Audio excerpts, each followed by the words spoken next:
Ini narasumber kita. Namanya Ibu Eri Meriawati atau Ibu Eri.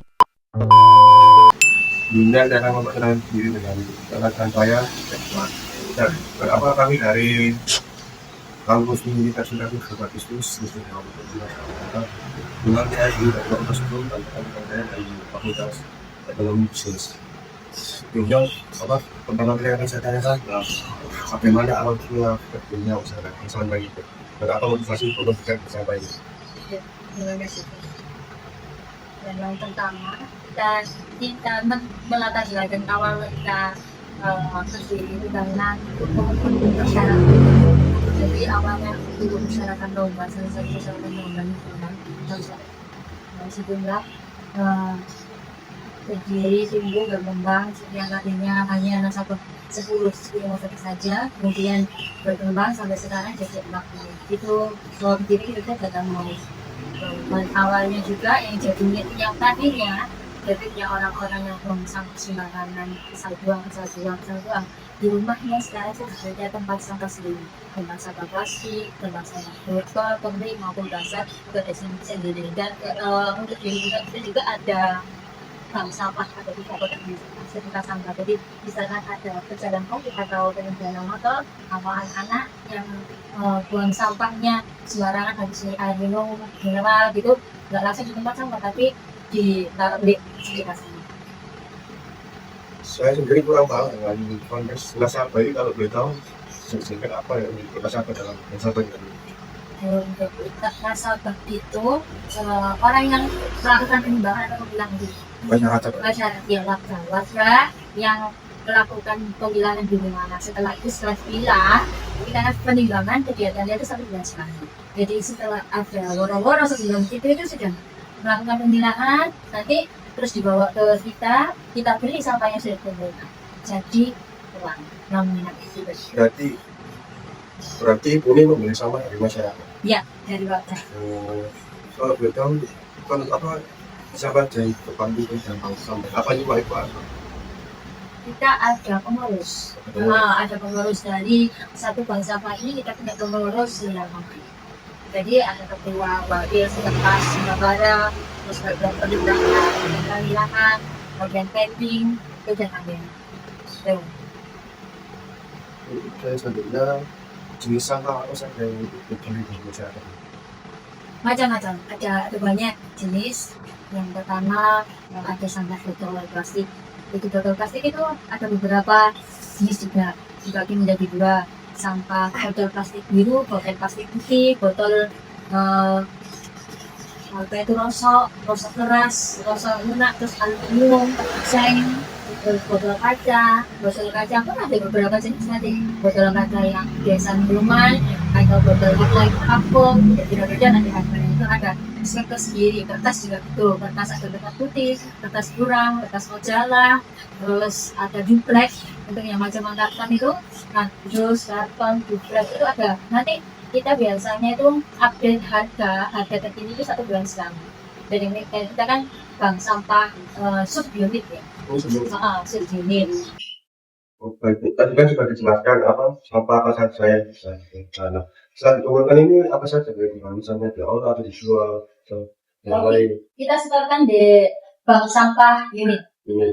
Kita bekerjasama dengan bank sampah unit, namanya bank sampah berkah Seklinik. Itu bertempat di Jalan Kendaraan. Ya, untuk unit nanti bank sampah unit itu mungkin menyetorkan di bank sampah unit. Berarti prosesnya nggak di sini, tapi di unit. Iya, proses penimbangan tetap di sini. Dari warga nanti dikumpulkan, dikemas, nanti ada laporannya yang global untuk sampah botol berapa kilo itu jadi 1. Setelah itu kita diambil oleh bank sampah ini. Yang perjalanan di kota ini. Iya. Terus bagaimana bank sampah ini mengubah nilai saya jual dari produk darurat? Ini kalau kayak gitu, itu sampah daur ulang. Biasanya itu sesuai dengan permintaan. Kita kadang aku kan ada beberapa customer juga yang mau besok ada lomba baju itu daur ulang. Gitu langsung teman-teman mengumpulkan dari apa saja. Oke, maka disiapkan Terus kebetulan saya sama teman yang bisa jahit, yang bisa lakukan, jadi bukan 2 orang Indonesia. Betul. Jadi buat untuk baju daur ulang. Berarti nunggu request Anda? Iya ada. Minggu permintaan kalau untuk daur ulang. Kalau misalkan untuk daur ulang seperti membuat prakarya atau temannya itu. Berarti maksudnya gitu ya. Ya. Kemudian apa ada kerjasama dengan UMKM logistik? Kalau UMKM enggak. Kalau kita itu ada MOU dari Perjimawi gitu kan. Oh iya. MOU-nya itu terus kita kerjasama. MOU itu kerjasama dengan indikator. Yang kebetulan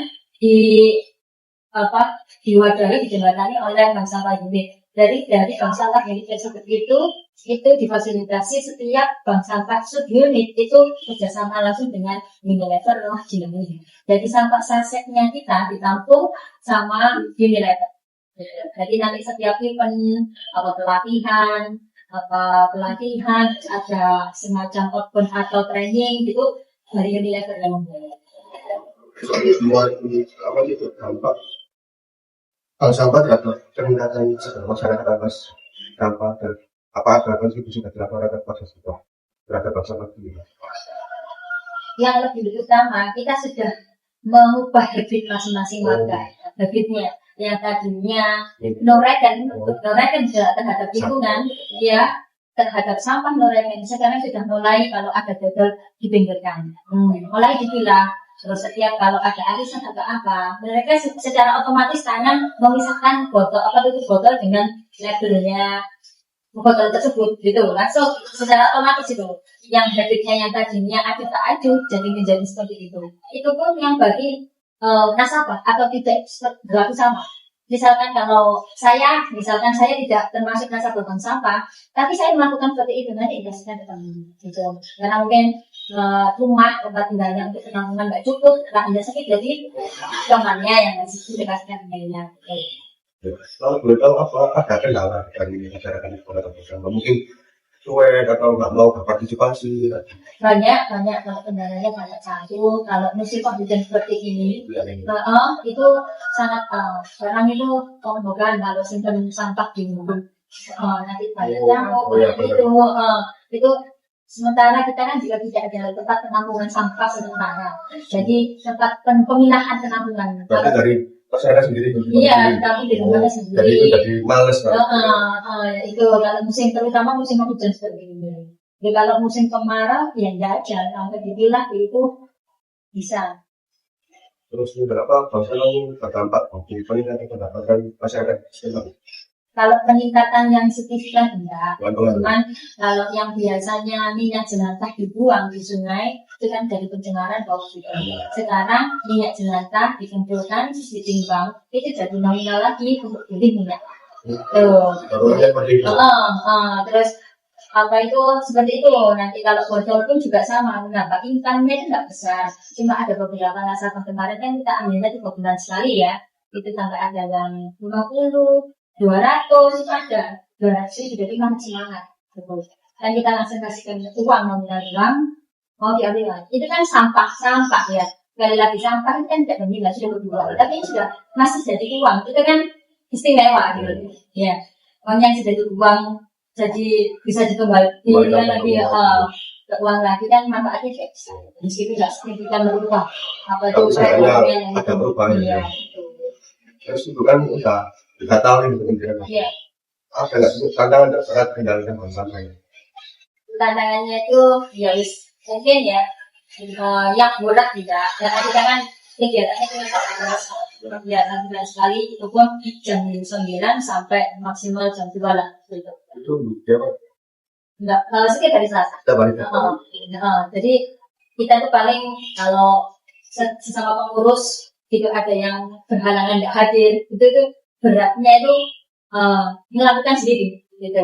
Jadi misalkan pengurus ada 9, yang hadir cuma bisa 3, ya wis 3 itu yang menimbang gitu. Agak itu, tapi sekarang kan warga itu sudah pandai, sudah dipilah dari rumah, kita tinggal ngumpulin, kita limbah berapa di situ enggak. Kalau tantangannya kita sekat detik ini bukan cuma bank sampah aja, bukan sampahnya aja yang itu, tapi sampah selama ini kan sampah benar. Kita mau coba biopoli, mapot itu yang lain-lainnya, iya betul, mengolah sampah basah.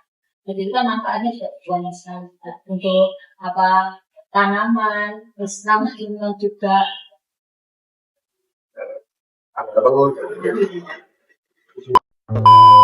Mau lihat proses pembuatan daur ulang sampah yang diubah menjadi karya yang cantik? Check it out!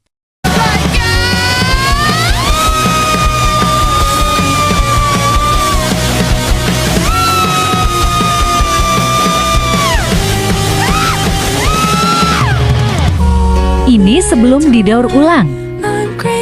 Dan ini after daur ulang.